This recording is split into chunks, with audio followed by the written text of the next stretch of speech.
You lying, cheating bastard. The words burned in my throat as I stared at the damning photos spread across our kitchen table.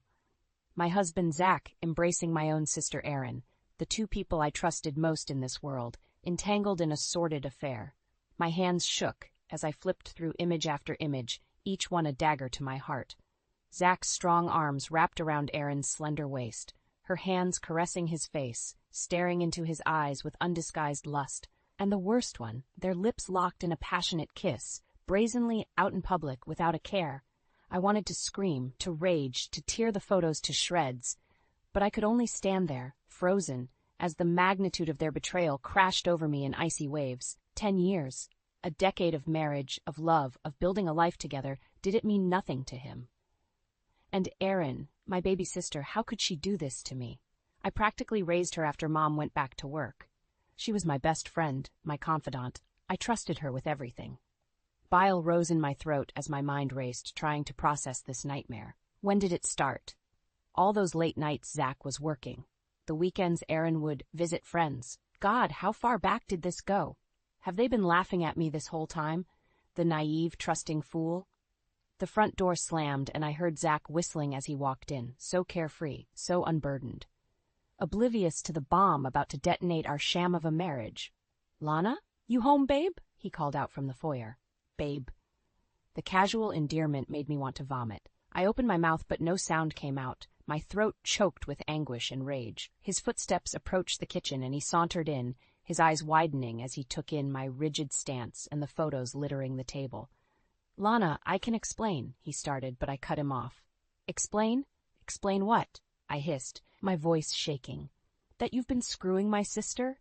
That you two have been carrying on an affair behind my back?" Zach at least had the decency to blanch, his face draining of color. "It's not what it looks like." "Spare me the cliches," I spat.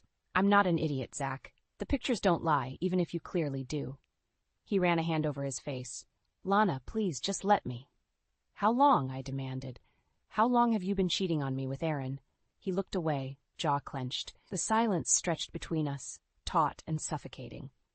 "How long, Zach?" I shouted, slamming my hand on the table. 6 months, he said quietly. "It's been going on for 6 months.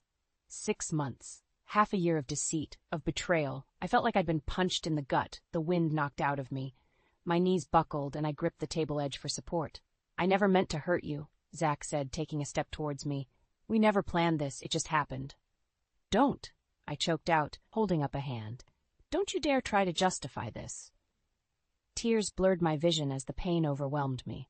My husband, my sister, the two people I loved most had ripped my heart to shreds. They'd destroyed everything I held dear. In that moment, as I drowned in anguish and disbelief, one thought crystallized in my mind with blinding clarity. They would pay for this. Somehow, some way, I would make them suffer as deeply as I did now. This wasn't over. It was only the beginning. I walked into my parents' lavish living room, my heart pounding against my rib cage. Zach and Erin were already there, sitting together on the love seat, their hands intertwined.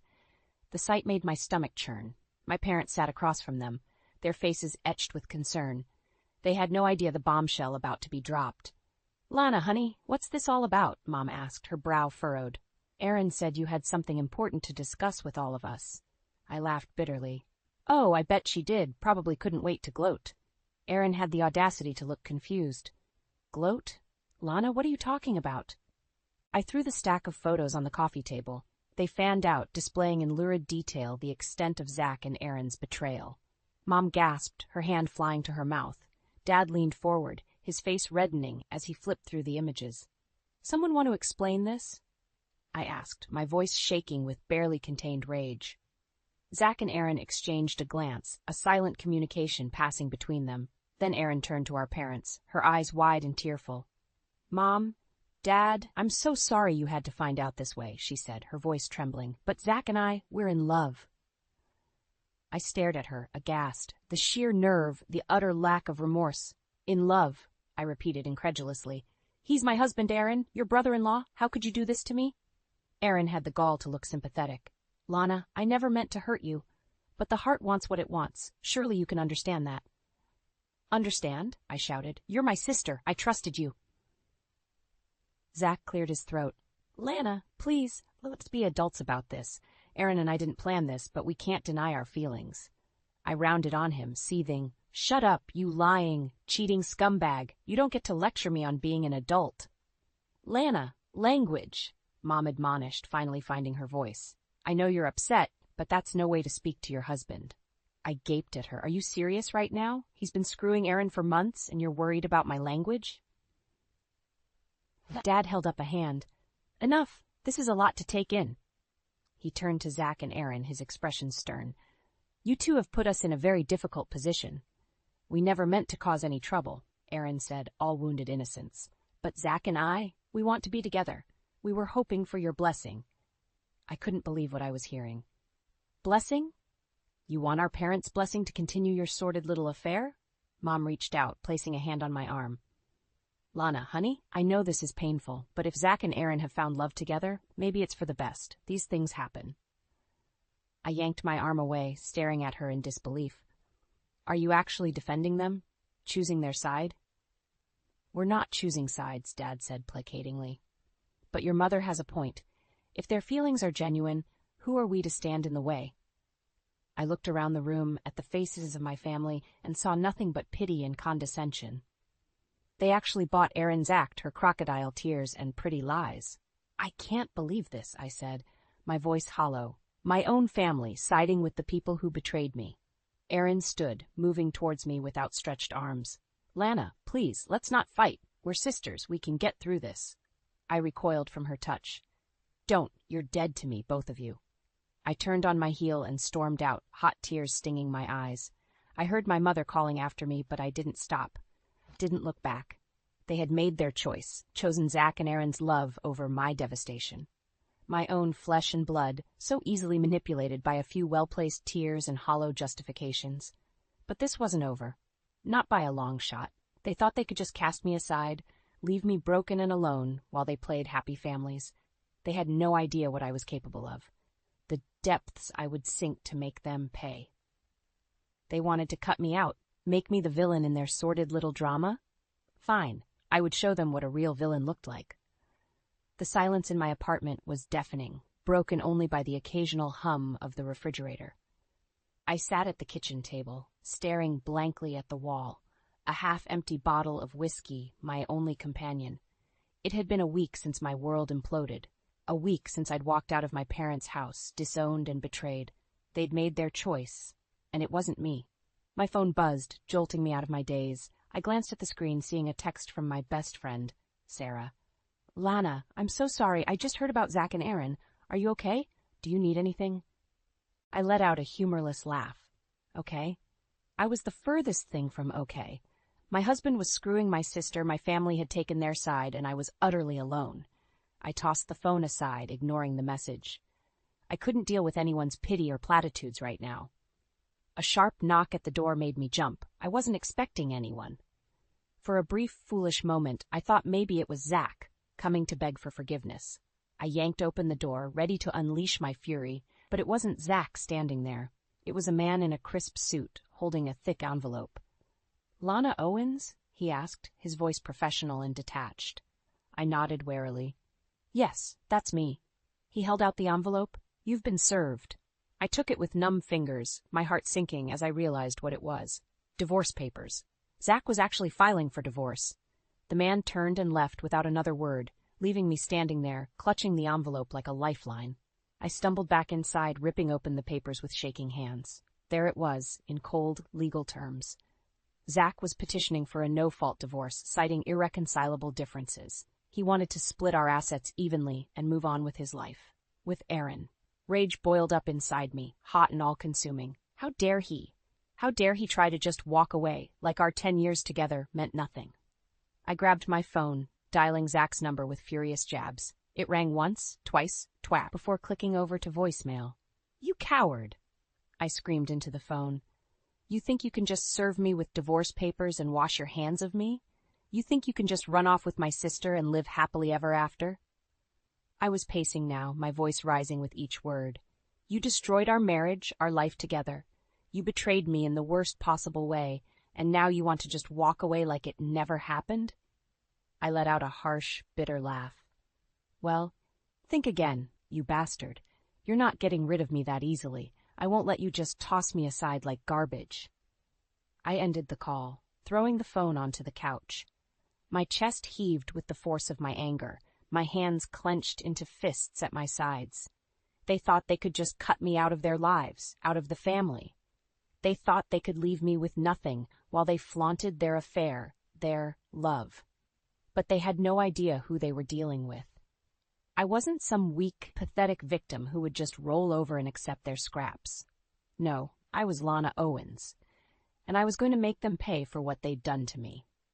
I glanced at the divorce papers, a cold smile curling my lips. They wanted to play dirty? Fine. I could play dirty too. I picked up my phone again, scrolling through my contacts until I found the one I was looking for. A high-powered divorce attorney, known for his ruthless tactics and take-no-prisoners approach. If Zach and Aaron thought they could just waltz off into the sunset, they had another thing coming. I was going to fight them every step of the way, make their lives a living hell. They had no idea the storm that was coming for them. But they would soon enough. I walked into the dingy diner, the bell above the door announcing my arrival. The place was nearly empty, just a few scattered patrons nursing cups of coffee. I slid into a booth in the back, ignoring the sticky tabletop and torn vinyl seats. Places like this were perfect for clandestine meetings, no one paying any attention to the quiet conversations in shadowy corners. I drummed my fingers on the table, impatient. I checked my watch. He was late. Just as I was about to give up and leave, the door jingled again. A man walked in, his face obscured by a baseball cap pulled low. He scanned the room, his gaze landing on me. He slid into the booth across from me, perhaps his movements furtive. "Lana Owens?" he asked, his voice low. I nodded. "That's me, and you are?" He glanced around as if making sure no one was listening. "Call me John. I hear you're in need of some services." I leaned forward, my voice equally quiet. "I need information. On Zach Andrews and Aaron Owens." John raised an eyebrow. "Your husband and sister, right? The ones who screwed you over?" I gritted my teeth at the blunt reminder. "Yes, them. And what kind of information are we talking about here?" I met his gaze, unflinching. "Anything I can use against them. Dirt, secrets, skeletons in their closets. I want to know everything." John sat back, considering. "That kind of intel doesn't come cheap, you know. It'll take time, resources." I pulled an envelope from my purse and slid it across the table. "That's 10 grand. Consider it a down payment." He picked up the envelope, peeking inside. Satisfied, he tucked it into his jacket. "All right, Mrs. Owens, you've got yourself a deal." We shook hands, sealing our agreement. I felt a thrill of anticipation, knowing I was one step closer to my revenge. As I walked out of the diner, my phone buzzed with an incoming call. It was my divorce attorney, Marcus. "Lana, I've got some news," he said, his voice tinny through the speaker. "Zach's filed a motion to have your assets frozen pending the divorce proceedings." I stopped in my tracks, anger surging through me. "He what?" "He's claiming you're a flight risk, that you'll try to hide money or leave the country." The judge granted the motion. I saw red, my free hand clenching into a fist. "That bastard! He's trying to cut me off, leave me with nothing." Marcus sighed. "I'm afraid so. He's playing hardball, Lana. We need to be smart about this." I took a deep breath, forcing myself to think rationally. Okay, we'll fight this. He's not going to get away with it. I'll do my best, but I have to warn you, it's an uphill battle. Zach has some high-powered attorneys on his side. Of course he did. Probably hired the best that his daddy's money could buy. But I wasn't going to let that stop me. "Do whatever you have to, Marcus. I'm not going down without a fight." I ended the call, my mind racing. Zach thought he could just freeze me out, leave me destitute and helpless. But he had no idea who he was messing with. I scrolled through my contacts, finding the one I needed. It rang twice before a familiar voice answered. "Lana? What's up?" "Claire, I need a favor," I said, my voice tight. "A big one." "Claire, my old college roommate turned successful journalist. Didn't hesitate. Name it." I took a deep breath. "I need you to dig up everything you can on Zach, his business dealings, his finances, anything that could be used against him."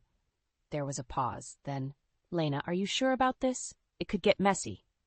"I'm sure," I said, steel in my voice. "He's trying to ruin me, Claire. I need to fight back with everything I've got." "Okay," she said, her tone resolute. "I'll see what I can find." I said, "But Lana..." Be careful. Don't let this consume you. I laughed, the sound harsh and bitter. It's too late for that, Claire. This is war, and I intend to win, no matter what it takes. I sat at my computer, my fingers flying over the keys as I composed the email. It was a risk, I knew that, but it was a risk I had to take. I'd spent the last week combing through the information John and Claire had dug up on Zach. Bank statements, business records, emails, a paper trail of deceit and corruption. Zach had been embezzling money from his company for years, funneling it into offshore accounts. He'd been making shady deals, bribing officials, cutting corners, all while presenting himself as a pillar of the community, a loving husband and family man. It made me sick, knowing I'd been married to such a fraud, but it also gave me the ammunition I needed to take him down. I attached the incriminating files to the email, my finger hovering over the send button. This would go to the FBI, the IRS, the media, anyone who could expose Zach's crimes and bring him to justice. But I hesitated. As much as I wanted to see Zach pay for what he'd done, I knew this would also destroy my family. My parents, who had taken his side, who had believed his lies, they would be dragged through the mud right along with him. Was I really willing to do that? To burn down everything, even the innocent bystanders, in my quest for vengeance? A knock at the door startled me out of my thoughts. I minimized the email, my heart pounding. Who could it be at this hour?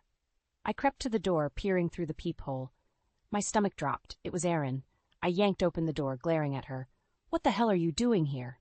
She pushed past me, inviting herself in. We need to talk, Lana. I slammed the door shut. I have nothing to say to you. Erin spun to face me, her expression pleading. Please, just hear me out. I know you're angry, and you have every right to be, but this vendetta, this path you're on, it's not going to end well. I laughed, the sound harsh and bitter. And you care so much about my well-being, right? The sister who stole my husband, who ruined my life. She flinched but stood her ground. I'm not going to apologize for falling in love, Lana. I know it hurts, but sometimes these things just happen. I saw red, my hands clenching into fists. Falling in love? Is that what you call it? Betraying me, lying to me, sneaking around behind my back for months? Erin had the audacity to look wounded. It wasn't like that. We never meant to hurt you. But you did, I screamed, the dam finally breaking. You destroyed everything. My marriage, my family, my whole damn life. Tears streamed down my face, hot and angry. Erin reached for me, but I slapped her hand away. Don't you dare touch me, I hissed. You lost that right the second you climbed into bed with my husband. Erin's face hardened, her eyes flashing. Fine, you want to wallow in your bitterness and rage? Go ahead. But I'm warning you, Lana. If you go through with this, if you try to take Zach down, you'll only be hurting yourself in the end. I stepped closer, my voice low and deadly. Is that a threat? She met my gaze unflinchingly. It's a promise. Zach has powerful friends, Lana. People who won't take kindly to you dragging his name through the mud. You have no idea what you're up against. I smiled, cold and vicious. Neither do you, dear sister. Neither do you. I opened the door, gesturing for her to leave. Get out, and don't ever come back here again. Erin shook her head, her expression almost pitying. I hope you know what you're doing, Lana. I really do. She walked out, and I slammed the door behind her, sagging against it. My heart raced, adrenaline pumping through my veins. Erin thought she could intimidate me, scare me off with vague threats and warnings, but she underestimated me. They all did. I straightened, squaring my shoulders. I marched back to my computer, pulling up the email. My finger hovered over the mouse, just a single click away from sending Zach's world crashing down around him. Erin wanted to play hardball? Fine. Game on. I hit send, a grim smile stretching across my face. Let the chips fall where they may. I was all in, no matter the cost. I watched the news with a grim sense of satisfaction, the reporter's words washing over me like a twisted lullaby. Zachary Andrews, prominent businessman and philanthropist, was arrested today on charges of embezzlement, fraud, and bribery. FBI agents raided his office and home early this morning, seizing computers and files as evidence. If convicted, Andrews faces up to 20 years in prison. The screen flashed to footage of Zach being led out of his building in handcuffs, his face a mask of shock and rage. Reporters swarmed around him, shouting questions, but he remained silent, his jaw clenched tight. I smiled, sipping my coffee. It had taken months, but I'd finally done it. I'd brought Zach's house of cards crashing down around him. My phone buzzed with an incoming call. It was my mother. I debated letting it go to voicemail, but some masochistic part of me wanted to hear what she had to say. "Hello?" I answered, my voice cool and detached. "Lana, what have you done?" My mother's voice was shrill, panicked. "The police are here. They're tearing the house apart. They're saying Erin is involved in Zach's crimes, that she's been embezzling from the family business." I leaned back in my chair, a thrill of vicious pleasure running through me. Well, looks like the golden child isn't so perfect after all. This is your doing, isn't it? You're behind all of this. I examined my nails, my tone bored. "I didn't make Erin commit fraud, Mother. She did that all on her own." "But you exposed her, exposed all of us. How could you do this to your own family?" I laughed, the sound harsh and bitter. "My family? The same family that turned their backs on me, that chose Zach and Erin over their own daughter? Spare me the righteous indignation. Lana, please. We can fix this. We can make it right. Just tell the police it was a mistake, that Erin is innocent."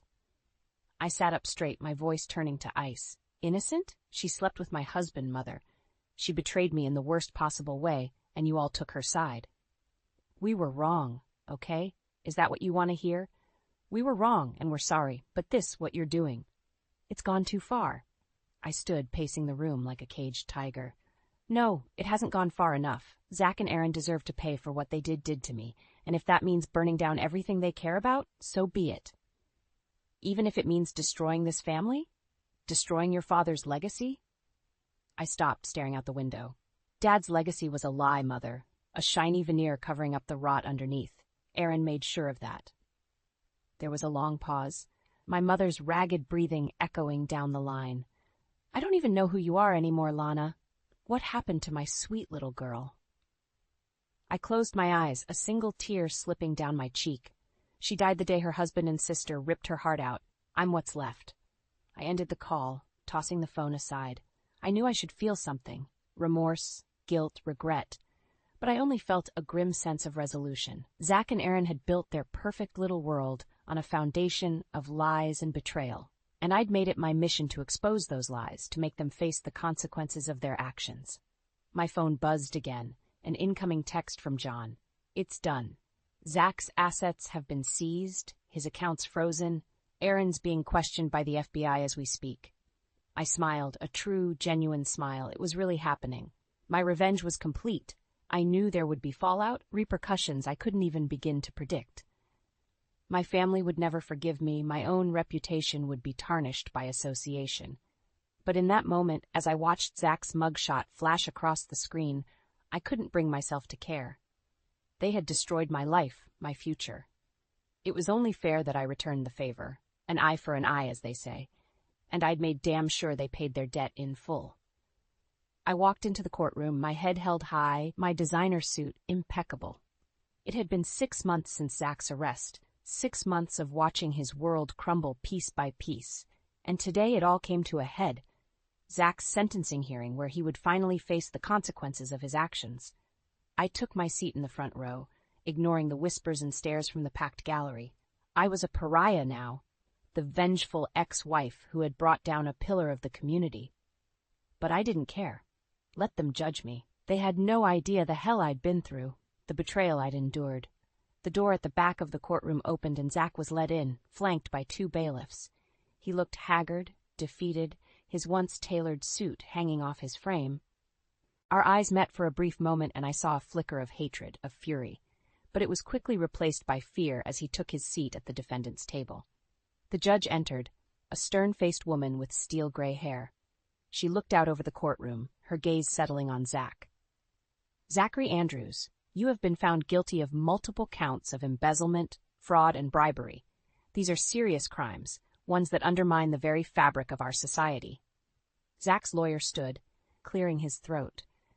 "Your Honor, my client deeply regrets his actions and takes full responsibility. He has already made restitution to his victims and is committed to turning his life around." The judge raised an eyebrow. "Is that so? Then perhaps you can explain why Mr. Andrews continued to engage in illegal activities even after his arrest, attempting to hide assets and intimidate witnesses?" Zach's face paled and he sank lower in his seat. I smiled to myself, remembering the anonymous tip I'd sent to the prosecutor's office. Nothing to say, Mr. Andrews? The judge shook her head. Very well. I hereby sentence you to 15 years in federal prison with the possibility of parole after 10 years served. The gavel banged, and it was done. Zach was led away in handcuffs, his face a mask of shock and disbelief. I stood, smoothing my skirt. It was over. I'd won. As I walked out of the courtroom, I was met by a sea of reporters, their cameras flashing, their questions overlapping. Mrs. Owens, how does it feel to see your ex-husband brought to justice? Do you have any comment on the rumors that you were behind the anonymous tips that led to his conviction? What about your sister, Erin? Sources say she's been committed to a psychiatric facility after suffering a breakdown. Do you feel responsible for her condition? I held up a hand, silencing the clamor. I looked directly into the cameras, my voice steady and clear. Zach Andrews is a liar and a cheat who destroyed countless lives with his greed and corruption. I take no pleasure in his downfall, but I do feel a sense of justice being served. I paused, letting my words sink in. As for my sister, Erin made her own choices. She chose to betray me, to lie and scheme and manipulate. Her fate is of her own making. I stepped forward, the reporters parting before me like the Red Sea. I know many of you see me as a villain, a woman scorned who went too far in her quest for revenge, but I assure you, everything I did for the sake of truth and justice. I smiled, cold and brittle. Zach and Erin thought they could destroy me, that they could take everything I loved and walk away unscathed. They were wrong. I walked away, my head held high, my heart empty. I had my revenge, my justice. But at what cost? As I climbed into my waiting car, my phone buzzed with an incoming email. It was from my lawyer, with the subject line, Estate of Paul and Diane Owens. I opened it with shaking fingers, scanning the legalese. My parents had changed their will, leaving the entirety of their fortune to me. I leaned back in my seat, a bitter laugh bubbling up in my throat. I had won, in every sense of the word. But as I stared out the window at the passing city, I couldn't help but wonder, was it worth it? Was any of it worth the price I'd paid, the pieces of myself I'd sacrificed on the altar of vengeance? I closed my eyes, a single tear slipping down my cheek. It was too late for such questions now. The die was cast. The game played out to its inevitable end. I was the last one standing, the queen of the ashes, and that would have to be enough. I stood in the foyer of my parents' mansion, the silence pressing in on me from all sides. The once grand house felt empty, lifeless, a mausoleum to a family long since fractured. It had been a month since the reading of the will, a month since I'd become the sole inheritor of the Owens fortune, a month since I'd lost everything that truly mattered. I walked through the echoing halls, my footsteps muffled by the thick carpets. Portraits of my ancestors lined the walls, their painted eyes seeming to follow me, judging me. I entered my father's study, the room where he'd once held court, dispensing wisdom and discipline in equal measure. Now it was mine, the heavy oak desk bearing the weight of my new responsibilities. I sank into the leather chair, staring out the window at the manicured grounds. I had everything I'd ever wanted, wealth, power, status, but it all felt hollow, meaningless. My phone rang, startling me out of my reverie. I glanced at the screen, seeing an unknown number. I debated letting it go to voicemail, but something compelled me to answer. Hello? My voice sounded strange to my own ears, rusty from disuse. Lana. The voice on the other end was achingly familiar, a ghost from my past. It's me. I sat up straight, my heart pounding. Zach, how did you get this number? A humorless chuckle. Prison has a way of teaching you things, Lana, like how to pull strings, call in favors. I gripped the phone tighter, my knuckles turning white. What do you want, Zach? Haven't you done enough damage? A pause, then a sigh. I wanted to hear your voice. To tell you? I'm sorry. I laughed, the sound harsh and bitter. Sorry? You're sorry? Do you have any idea what you've done to me, to this family? I know. Believe me, I know. His voice was heavy with regret. I was selfish and stupid, and I let my ego get the best of me. But I never meant to hurt you, Lana. I loved you. Tears pricked at my eyes, but I blinked them back. You had a funny way of showing it. I know, and I'll spend the rest of my life paying for my mistakes. But I needed you to know. I never stopped loving you. Even when I was with Erin, even when I was betraying you, it was always you. I closed my eyes, a single tear slipping down my cheek. It's too late, Zach. Too much has happened, too much has been broken. I know, I needed you to hear it. To know that I'm sorry, that I'd give anything to go back and change what I did. I took a deep breath, steeling myself. Goodbye, Zach. I hope you find peace wherever you end up. I hung up before he could respond, the phone clattering to the desk. I buried my face in my hands, my shoulders shaking with silent sobs. All of this, all the pain and destruction and betrayal, and for what? A hollow victory, an empty fortune, a shattered family. I stood, wiping my eyes. I walked to the window, staring out at the grounds that were now mine, the price of my vengeance, the spoils of my war. But as I looked out at the sprawling estate, I felt a flicker of something I hadn't felt in a long time. Hope. I had a chance now. A chance to start over, to rebuild. To take the broken pieces of my life and fashion them into something new, something better. I wouldn't let Zach and Aaron's betrayal define me, wouldn't let my quest for revenge consume me. I was more than that, stronger than that. I turned away from the window, squaring my shoulders. I had work to do, a legacy to honor, a future to build. I was Lana Owens, the last of my line, the keeper of my family's destiny, and I would not let them down. Not again. Not ever. I took a deep breath and stepped forward into the unknown, into the rest of my life. It was time to let go of the past, to embrace the future, to find out who I was without the anger, without the pain, to finally truly live. Truly live. Truly live. Truly live.